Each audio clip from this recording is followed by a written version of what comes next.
All right, I think this is actually now working. Sorry for the delay. I still am mystified as to what happens between Friday when we leave here and Monday when we come back and turn all the same equipment back on, and some of it decides not to work. So anyway, if you have any recommendations for live streaming hardware that's not 10 grand and that we can move around the country, I'd love to take it. For those of you that don't know, my name is Charlie Minato, and for those of you that got lost or are still coming in here because of a bad Facebook link from that it sort of expired because it took too long to get started, my apologies. But this is the live broadcast for the Consensus. I am going to try to find a way to light this cigar up, and then we will get started. Bit unsure as to how successful I'm going to be to smoke this cigar, which is the Le Creme Bellicoso from this past year, the Bellicoso Fino. I particularly enjoyed this cigar from 2018, so I haven't actually smoked the 2019 version, and or at least I don't remember smoking it, so we'll see what happens.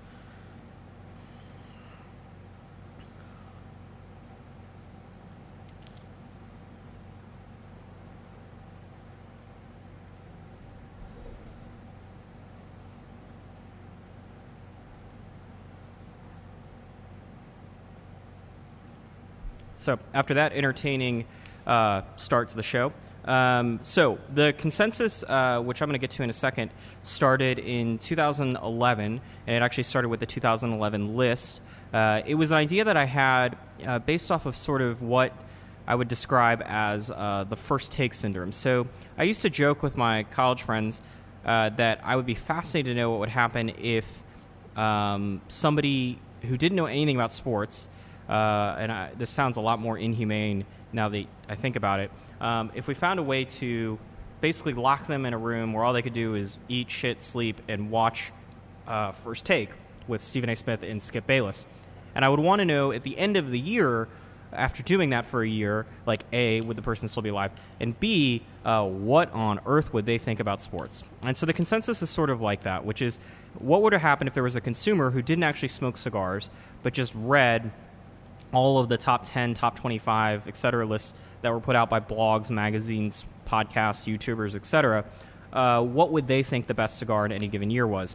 And it started in 2011, like I said, actually before Half Wheel launched. And there was a Consensus 2011. There actually wasn't a Half Wheel 2011 list in 2012. And so this is the 9th iteration of it. So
all right, so apparently I lost the audio again, and hopefully Brooks will tell me that it has been fixed. So this is the eligibility for the list, and you need to have reviewed at least one cigar in 2019. You can't be working for a retailer, a rep, a manufacturer, etc.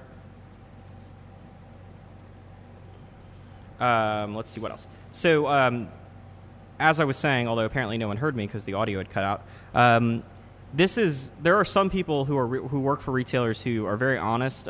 David Jones over at Leaf Enthusiast, for example, I would be I think is one of the most truthful people writing about cigars on the internet. But it's not my job to figure out who's David Jones and who's not.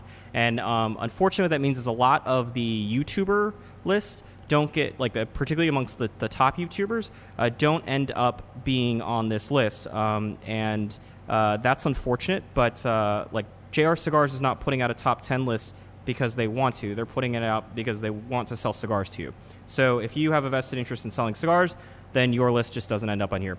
I don't consider honorable mentions. There is one list on here that like said like these would be honorable mentions, but like this would be number 7 and this would be number 6. That got counted, but otherwise, if you say like there's honorable mentions, I don't include them because it's unclear to me like if there was a ranking system behind them, and so as such, it needs to be ranked.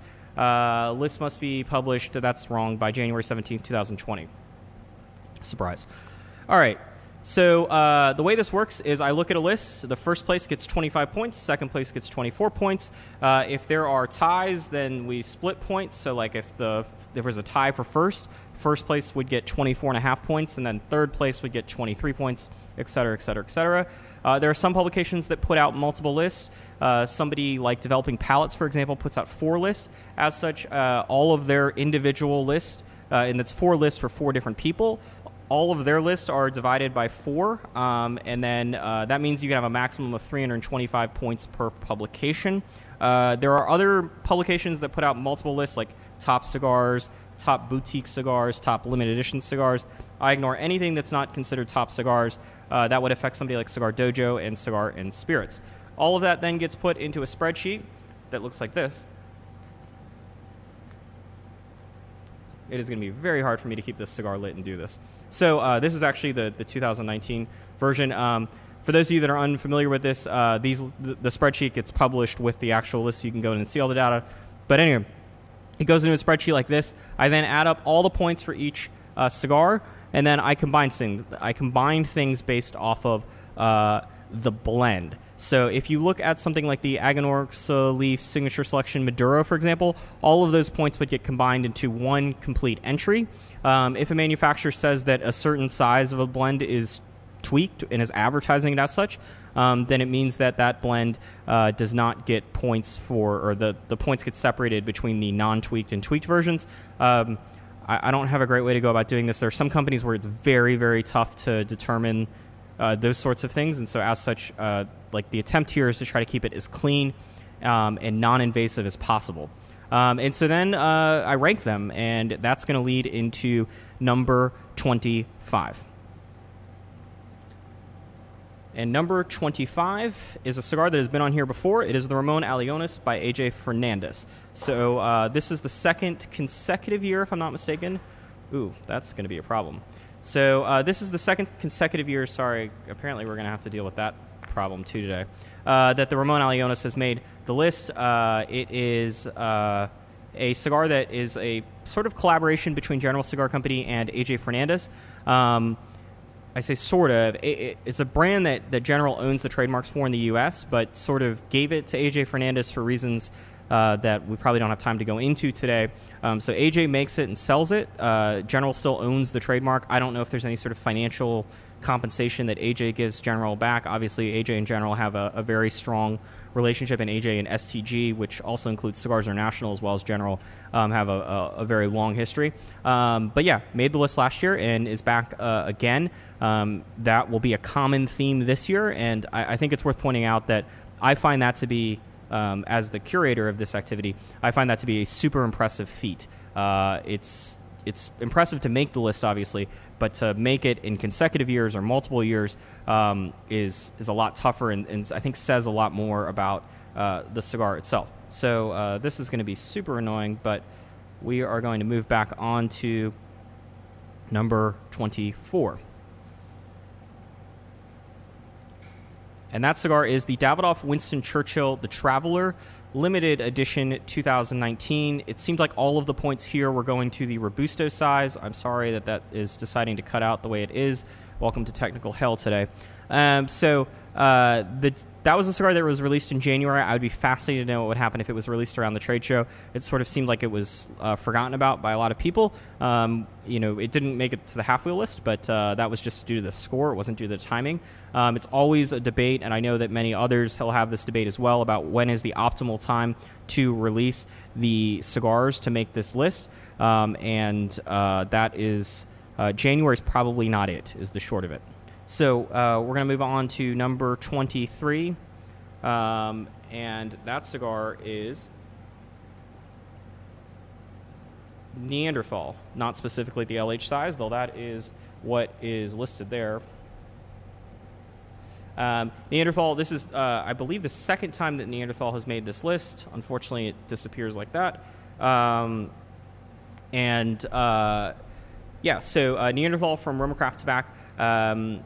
It's definitely made the list once before, but I don't think it's been in consecutive years now, if I'm not mistaken. The LH size, the size that was on the screen for a very brief amount of time, was the new size for the year. It is the first box-pressed size of Neanderthal. Once again, as I mentioned with Ramon Alionis, anytime that you can make this list twice, that is a very impressive feat. So back to the super quick slideshow. Number 22.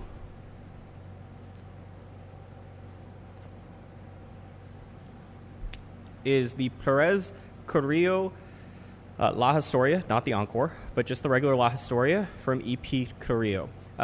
This is a fascinating cigar to make the list in 2019 because that is not a new cigar. And I don't know, I believe it's made it once before. I'd have to go back and check my notes, which unfortunately are not in front of me. I will note any time that a cigar has made the list twice, or multiple years, consecutive years, etc., on the consensus post, which will go up after we are done with this technical disaster. That will all be noted. But yeah, it's I'll get to why something like Perez Carrillo is making it this year. There was one new SKU. It was the 10th anniversary SKU, and I don't recall anyone actually reviewing that SKU to make it to the list, which meant that it made it based off of people reviewing sizes that have been on the market for well over a year, and in many cases multiple years. And that is not the La Historia is not alone in that regard. So number 21 is a new cigar for 2019. It is the Las Calaveras Edición Limitada 2019 from Crowned Heads. This is made at My Father Cigars S.A., as all of the Las Calaveras have been made at. This is not the first time Las Calaveras has made the list, so it is every year is considered to be a different blend, although they have brought back blends, or at least said they're trying to bring back this year's blend, etc. But for the purposes of this list, they're all considered to be different. So the 18 got some points, but didn't count towards the 2019's points. Las Calaveras has made it before. It's been a very good series for Crown Heads. And so we are going to move on to number 19. Sorry, not number 19, number 20.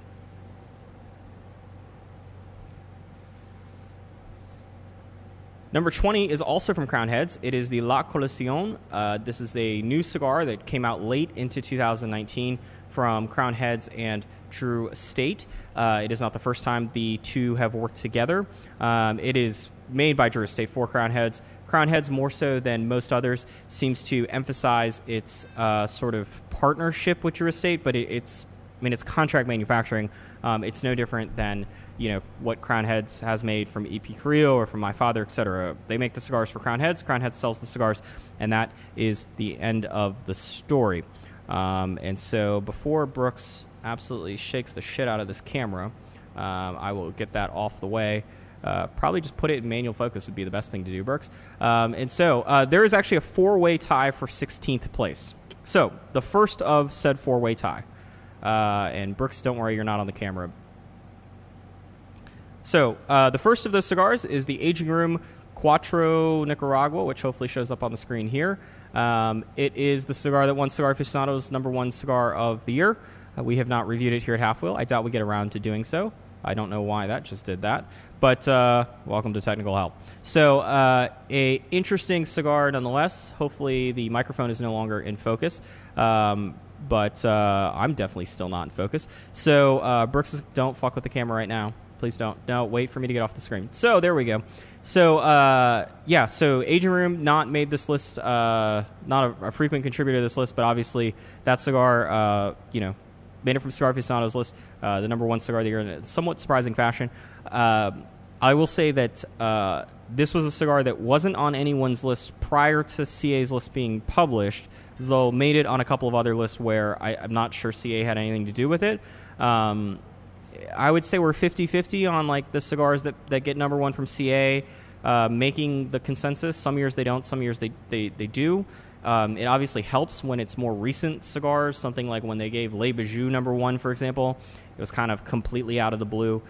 So this being a more recent release, it was a 2018 release, meant that it was on other people's list as well. So the second cigar tied for number 16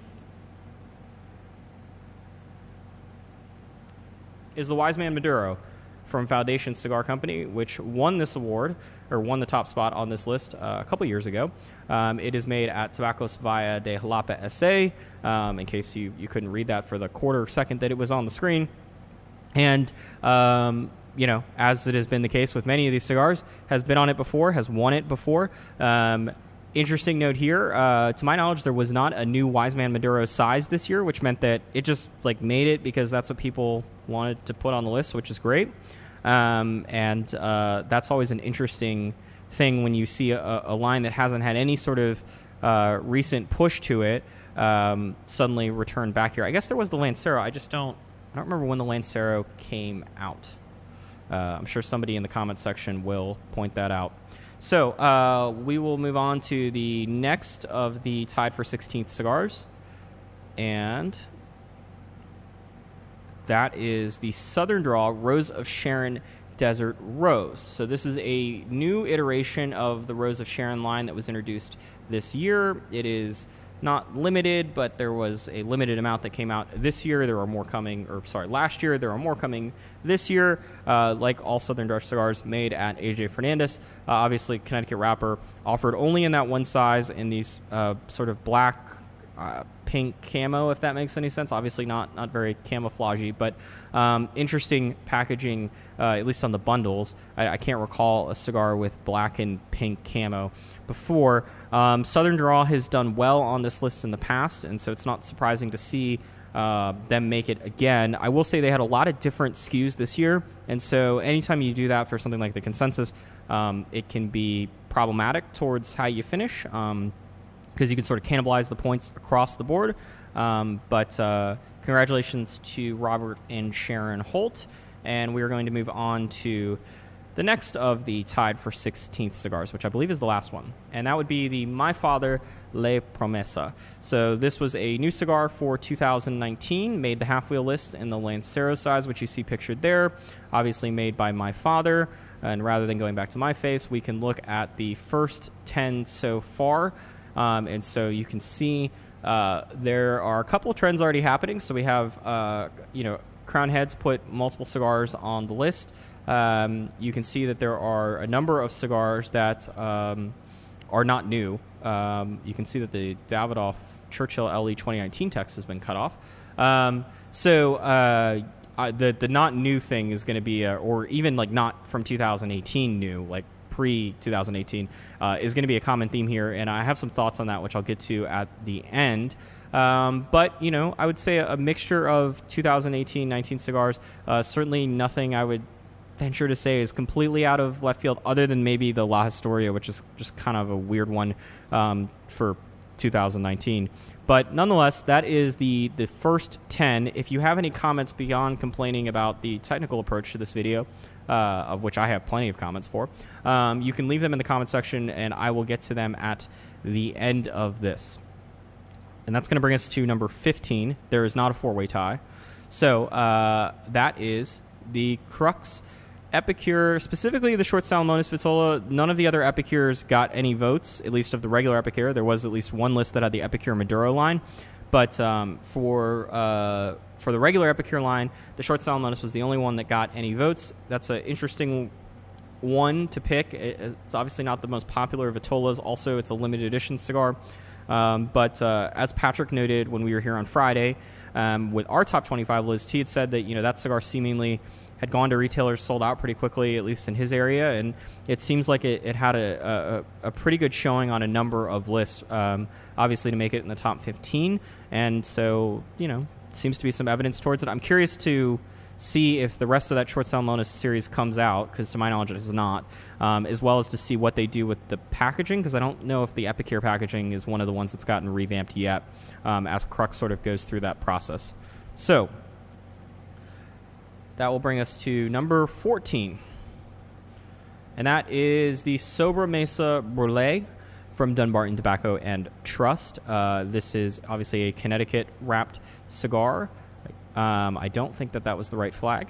So Sobre Mesa Brulee is a cigar that is not without some controversy on the internet.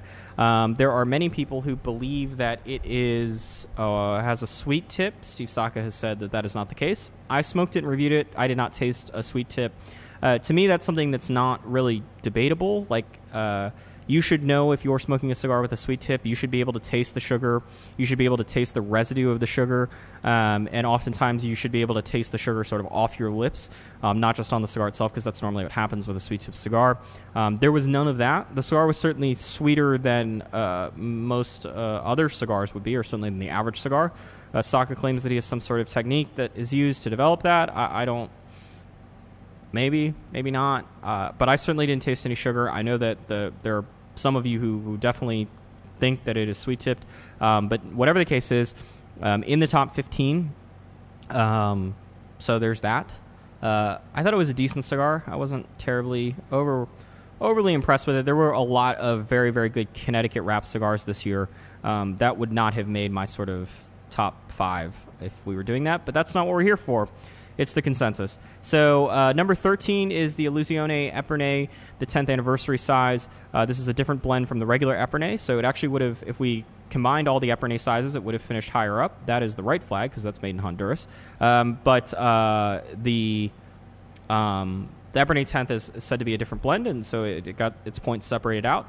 But enough points to finish in 13th place. That was a cigar that Patrick said was sort of his surprise of our top 25. Thought it would score a lot higher or rank a lot higher than it did. Illusione has had some success, like some big successes on here.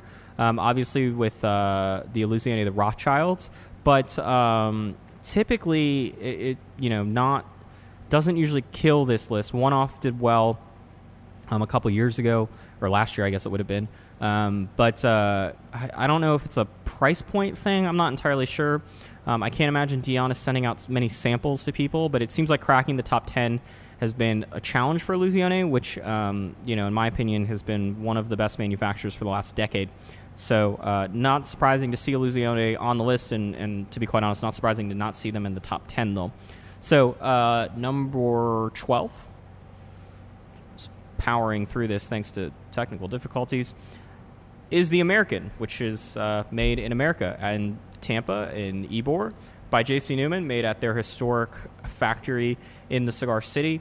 It is the only cigar from America to make the consensus this year, and seemingly did well in a variety of mediums, but really seemed to have done well on YouTube. I'm not sure what that's entirely about, but I did notice that when I was going through all the YouTube lists, it seemed like the American, was sort of climbing the consensus ladder if one existed. And it's a good cigar. It's a pricey cigar. Everything that, as you I'm sure have heard, but just in case you have not, everything is made in America. So all the tobacco's from America. It includes the Florida sun-grown tobacco that is grown by Jeff Borshowitz in Florida, as well as tobacco from the Amish up in the Northeast. It is made with American boxes, American bands. Even the clasps on the boxes are from the United States, and it is made in a special section of their factory, which is under renovation and will reopen later this year in a much grander fashion. But one of only a few people left that are sort of making cigars in America to be shipped to retailers. And J.C. Newman's certainly making investments in their premium side of that operation.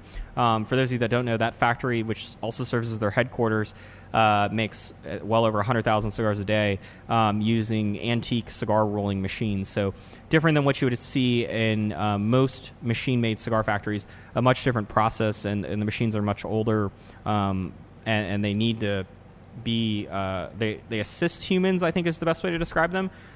It's a bit different than a lot of other machine-made operations. So congratulations to J.C. Newman and Drew Newman, his pet project in the American. And that will bring us to number 11.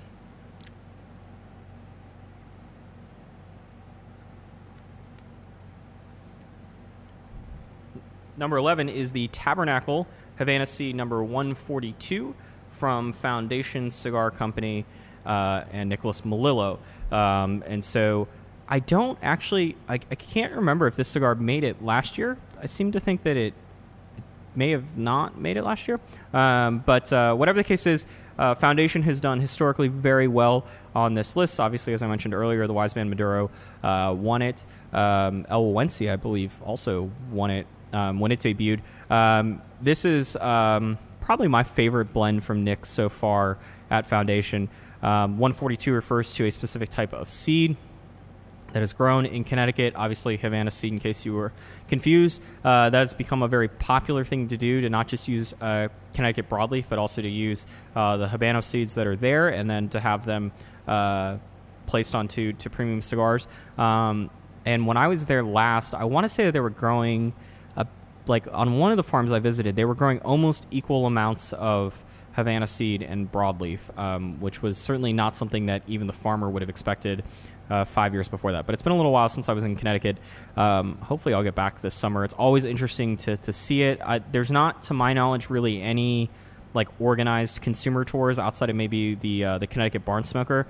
But there is tobacco grown for your cigars in America, and sort of not largest scale operations, but certainly not small operations. And it's always interesting to go out and see it, particularly if you're in the area, because you otherwise it basically involves getting on a plane. I guess you go see Jeff Borschwitz's operation in Florida, but the ones in Connecticut are a little bit different. They're, Jeff's project is grown, and certainly he's investing in it, but the farms in Connecticut have been working farms for sometimes over centuries. So always interesting to go out and visit Connecticut, and a bit more of a convenient trip for many people than making it down to Nicaragua or the Dominican Republic or Ecuador, etc. So that will lead us to a look at the first 15. And so you can see the list got a little bit more interesting in the last 5. Certainly a bit more diverse list, thanks to a Honduran cigar and an American cigar, literally the American, making it onto the list. You can already see that Foundation's got 2 cigars on the list. Crown Heads has 2 cigars on the list. Does Saka have 2 on the list yet? He's definitely going to have at least 1 more. Not yet. And so that is the list so far. I wouldn't say anything is really like completely out of left field, other than maybe that La Historia. But it is what it is. So once again, we're going to power through the top 10, and if you have questions, please leave them below, and Brooks Whittington is going to send them to me shortly, and then I will get to them, and I will get out of here because I have a lot of other things to do today. So, number 10. Number 10 is out of left field. It is the Jerez Norteño, which won this award, I believe, when it came out. Certainly made the list, and it came out like 5 years ago. And so I don't like, there were some votes for the Jerez Edición Limitada, the one that the new size that came out.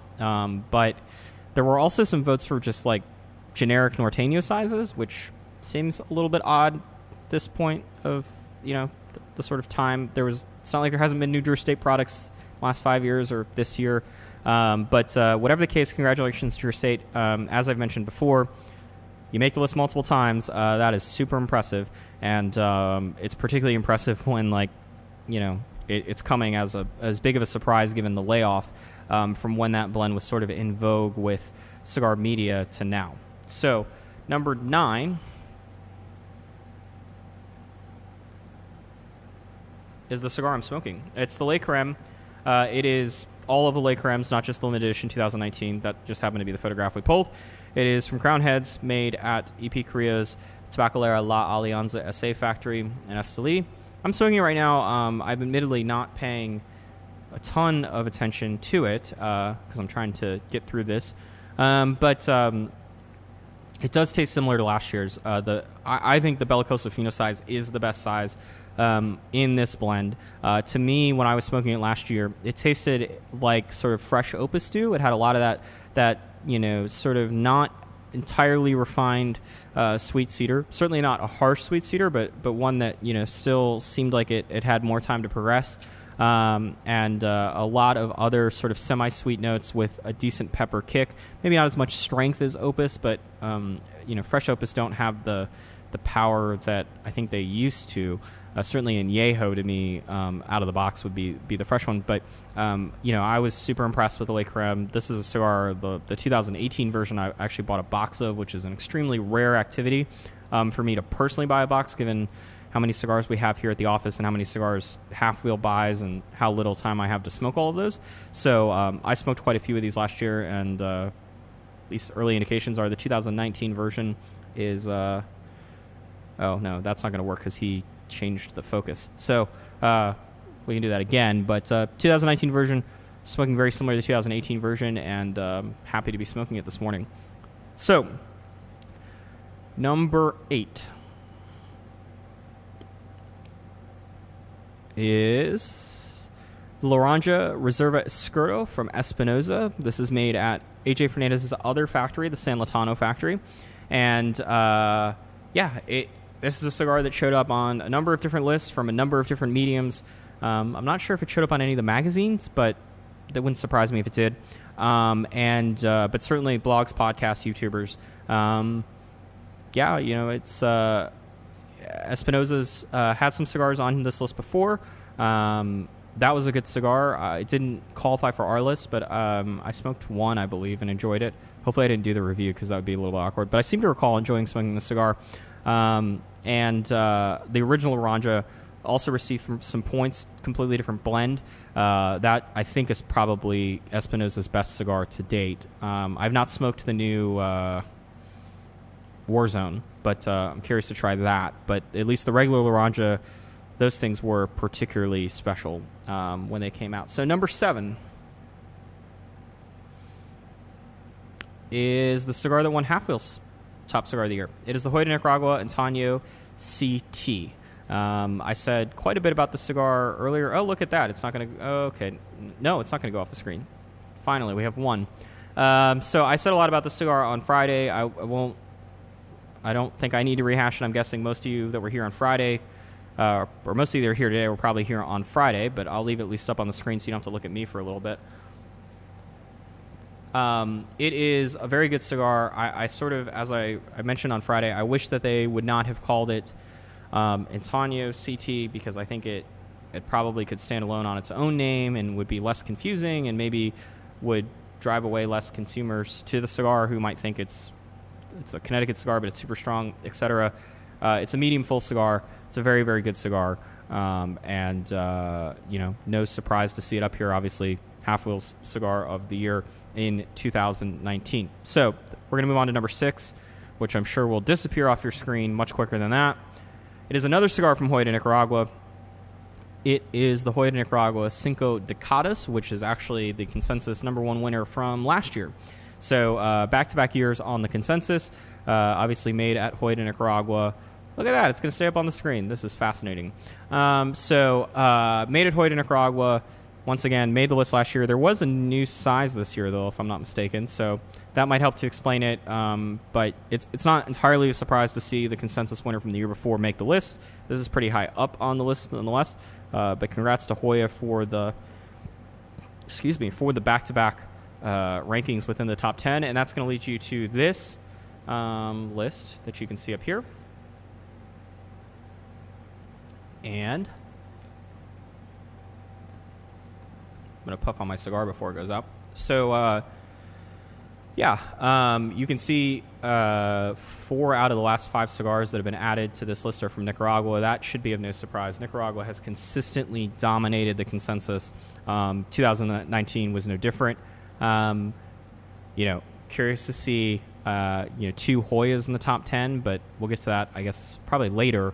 Not entirely surprising, but, Cinco Décadas, I would have guessed Cinco de Cadas probably would have made the list. I'm not sure I would have guessed that it would have been in the top 10. And I certainly wouldn't have expected it to best Antonio CT.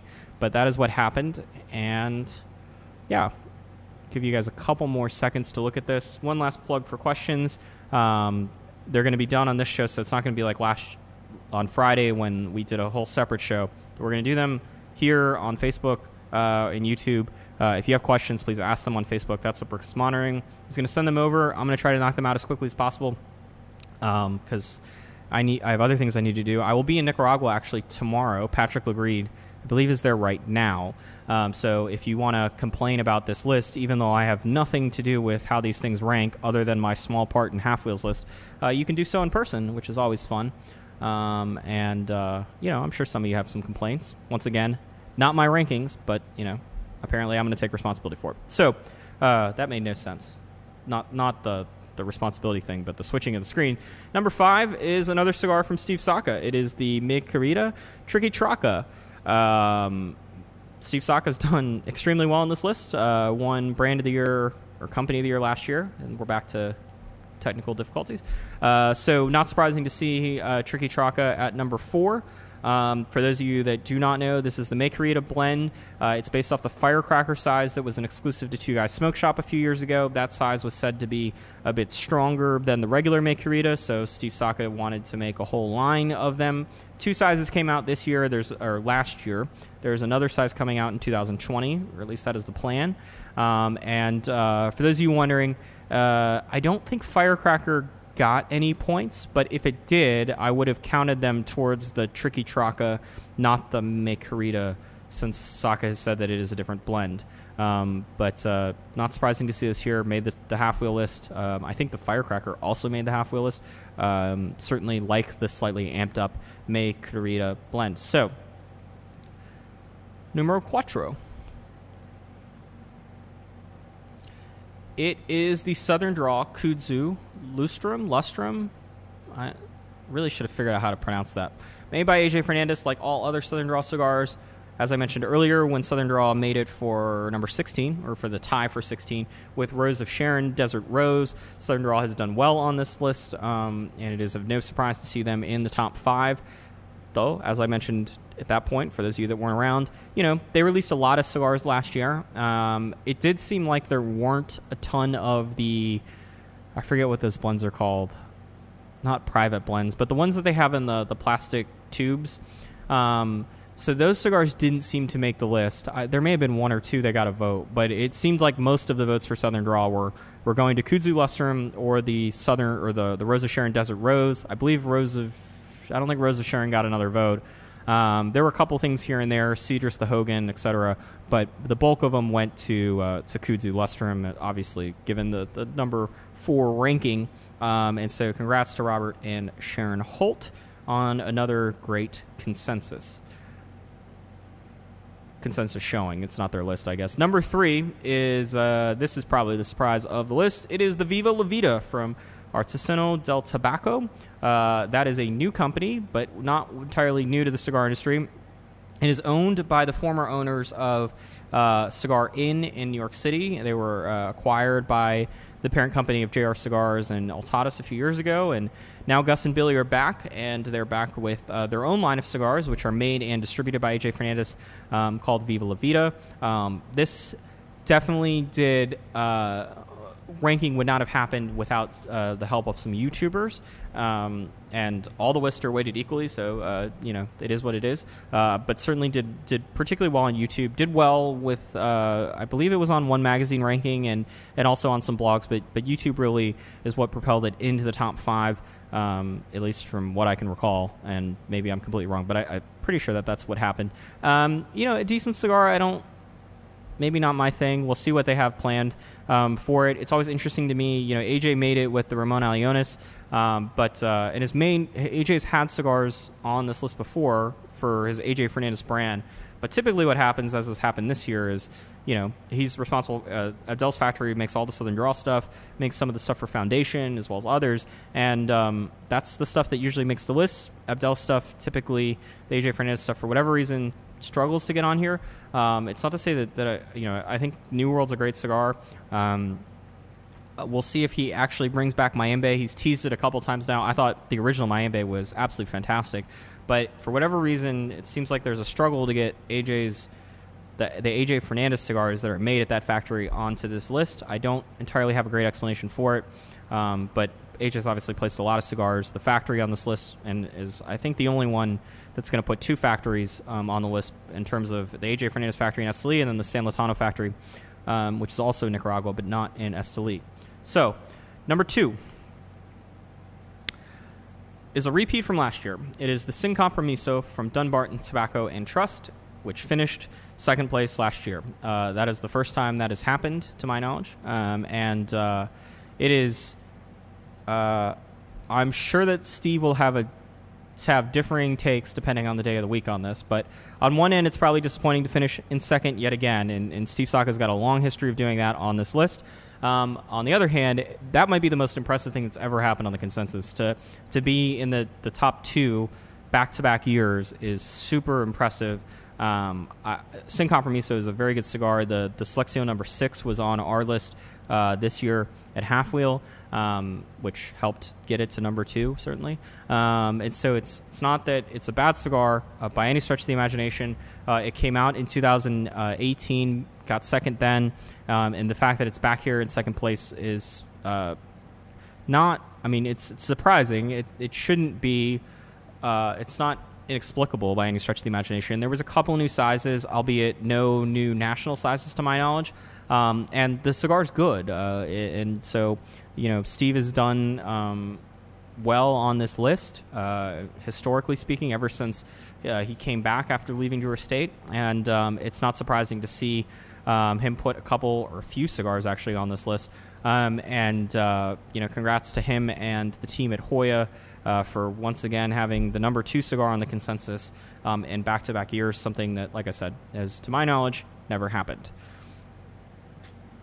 Man, my vocal cord is not appreciating this activity. So, with that said, our number 1 cigar, or not our number 1, certainly not our number 1, certainly not my number 1, albeit a very good cigar, but the consensus number 1 cigar, so once again, 38 different lists to compile this, and that number 1 cigar is the Plasencia Alma del Fuego.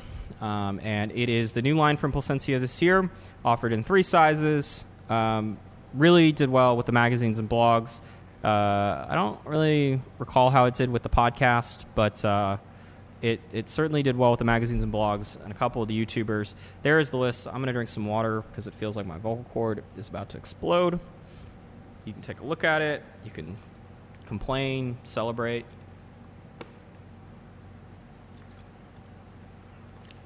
I don't know if that actually helped.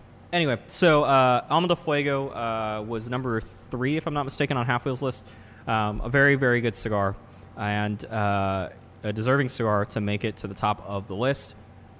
I don't know if this is the right place to do this. I will say this. So Alma del Fuego, I'm going to leave this up here while I talk about it, is a heavy Ometepe blend. As Brooks Whittington talked about with Patrick Legreen on Friday, that's a tobacco that is very divisive, I think is probably the best way. Some people really enjoy it. Some people do not enjoy it at all. And, the blend is... the blend is not, as Brooks indicated, like not necessarily what you would expect from 75% Ometepe. Now, that is the Plasencia, and it is deserving of credit. One thing, and this will be explained a lot more in the consensus article that comes out shortly, is that this year, like I think the question that everyone always wants to know with the consensus, is twofold. One is, is CA's list, how out of touch is it? And the consensus, to be quite honest, part of that started from let's test this theory. Everyone complains about the CA list and how, particularly in 2011 and before, this doesn't seem like the best cigars of fill in the blank year. I can say this, I don't think it's related to the consensus. I think it's more related to the sort of evolution of Cigar Aficionado. Their list is becoming more and more similar to the list of kind of more recent cigars. The amount of cigars that are sort of 1 or 2 years old that were on their list this year, I haven't ran the numbers, but my guess is either the highest or the second highest that's ever happened. It just seems like there's less, reaching into the archives, cigars making the CA list than in years past. The second part of like sort of what the consensus was about was, to try to figure out if there was a consensus. And I would say in this year, the difference between number 1 and number 2 was pretty substantial. The Sin Compromiso would have needed to have gotten basically 2 more top 10 rankings, if I'm not mistaken, maybe even higher than that, or top 15 rankings. But it was not 4 points away from making it or besting the Plasencia. However, if you look at the percentage of total points awarded between the nearly 600 cigars that make the consensus this year, and you compare it to the same story last year, where there was a lot fewer cigars, a lot fewer lists, what you will find is that if the Plasencia were to win by the same margin that the number 1 cigar won last year by, which was the Cinco de Cadas from Hoy de Nicaragua, it would need to score about double the amount of points to have that same ratio. And usually, it's not so much that there is a separation between the first cigar and everything else. It's usually the first 2 or 3 cigars and then everything else. And this year, that just wasn't the case. You might look at the numbers when the spreadsheet comes out and say, well, there's like, I can draw a line here and say, like there's this and then there's that. But that's just because it's like, literally because it's like 100 points is here and then everything else is below that. But from a statistical perspective, if you look at like standard deviations and those sorts of things, that's totally not the case this year. Normally there's a nice little grouping in the top 2 or 3, and then there's a decent grouping for the next 8 to 14 cigars, and then there's everything else. This year the grouping was much tighter for the bulk of the top 25. So we're going to go to a couple more slides, and then I will get to some very quick questions.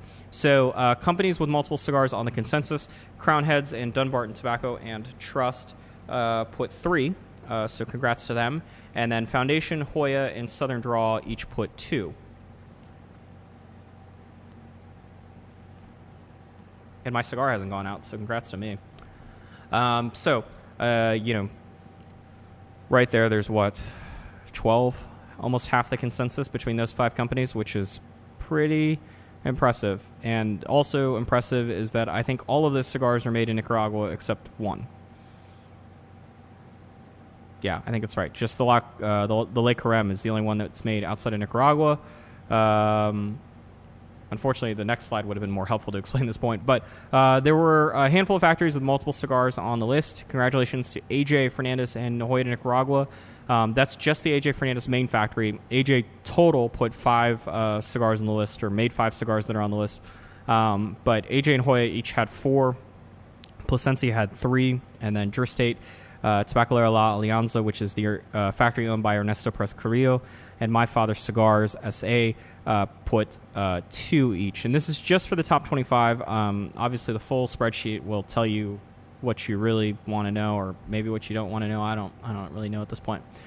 And then, for those of you not tallying at home, Nicaragua killed it, completely dominated it. I believe had the top 8 cigars and 9 out of the top 10. The Le Carême, once again, being the one exception to that, which is made in the Dominican Republic. Honduras put 1 cigar on. That was the Ilusione Epernay 10th. And then the one American cigar was the American from Drew Newman and J.C. Newman. All right, so we're going to get started with questions. If there's any more, Brooks, please text them to me, because I'm going to run through these quickly. So somebody wants to know, have there been ties like this previously? There have been ties. I believe there was a 3-way tie one year, but their 4-way tie, seemingly the first, and this was fairly high up on the list, which is a bit different. There's a comment about my hair. Did I notice any broad trend between YouTuber lists and online media? Yeah, I did, and it's actually in the written write-up that will be published once this gets done. But I mentioned how there is certainly not to all of the different entities that fill each one of these sort of segments, but if you break things down by medium, so you have magazines, blogs, YouTubers, and podcasts. The more established blogs, so I would say Half Wheel, Cigar Coop, Developing Palates, etc., have the most rigid standards when it comes to what can make the list and what can't. And so, and in particular, when it comes to like new cigars making the list. So they're on one end of the spectrum.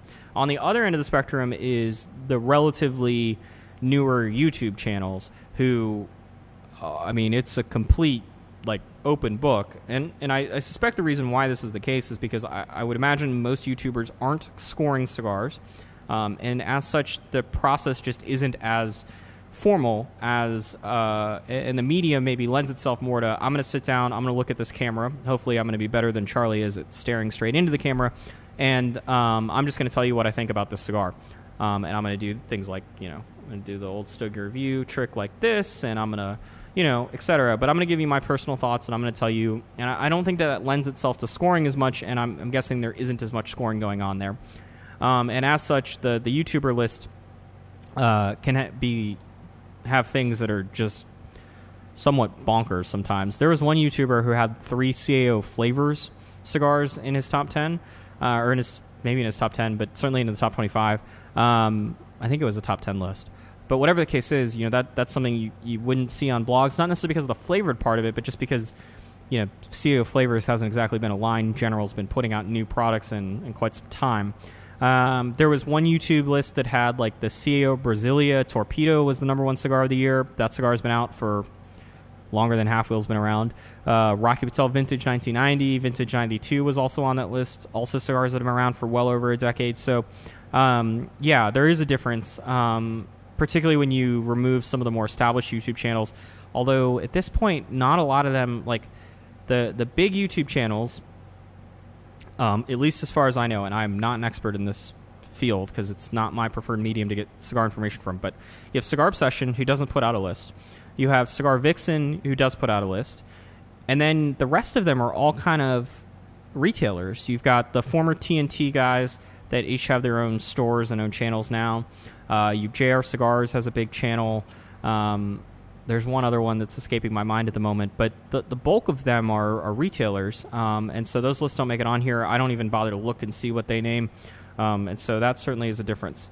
Skip Martin wants to know if I'm going to email him the spreadsheet. No, but you'll be able to download it with everyone else, Skip. All right.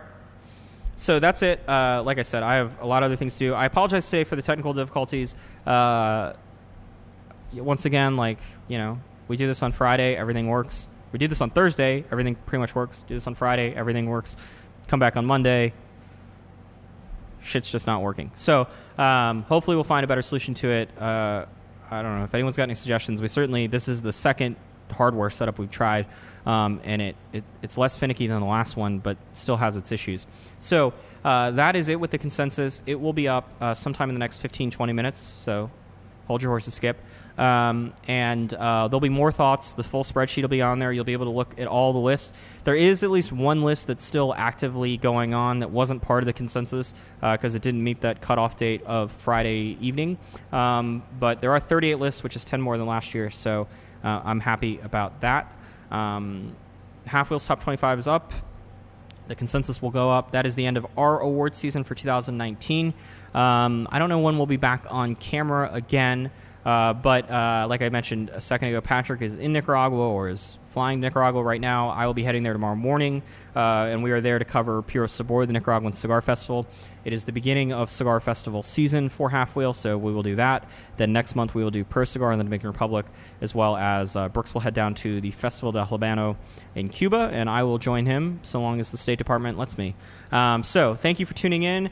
Thank you for all the people who sent me their list. If your list wasn't on here, or if there's a list that you would like to see on here, please email or use the contact form. I try to search and put as many of them on here, but sometimes I miss things. So with that said, I'm going to get to work, and I don't know when I'll see you again, but you can read the consensus in about 15 minutes. Toodles.